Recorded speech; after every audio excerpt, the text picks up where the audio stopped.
Ce matin, siège de l'ADEAL au Vieux-Port de Cayenne. Les ouvriers des parcs et ateliers sont en grève. Le personnel demande le rétablissement d'une partie de leur salaire, dont ils sont privés depuis près d'un an. Le ministère nous a dit que quand même, depuis que la Martinique et la Guadeloupe se sont mis en grève et nous-mêmes derrière, les choses ont bougé. Donc ils ont fait une rencontre interministérielle qui apparemment nous aurait remis dans notre zone de salaire à partir de janvier 2015. Donc nous voulons des écrits maintenant qui confirment ce que nous ont dit la direction.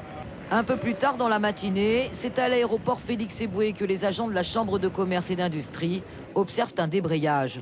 Ils demandent à leur direction des éclaircissements sur leur nouveau statut qui a changé depuis 8 mois.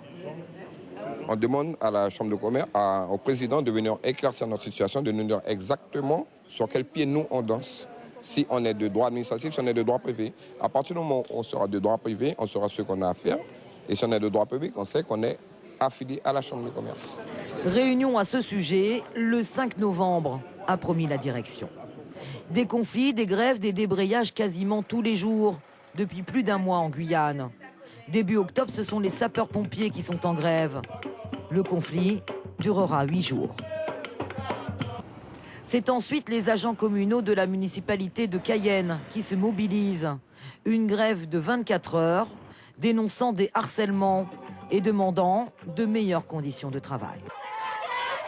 Vient la semaine des lycéens, avec un peu partout dans les établissements scolaires de Guyane, des manifestations pour réclamer plus de sécurité aux abords des établissements.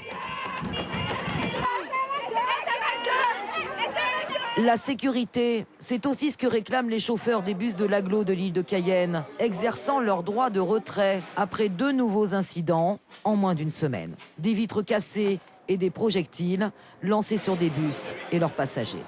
La Poste, aussi en conflit. Mot d'ordre de ce mois, être dans la rue et revendiquer tous azimuts. Reste le conflit des agents d'EDF, 22e jour de grève. Un mois d'octobre sous tension, pas une journée sans manifestation.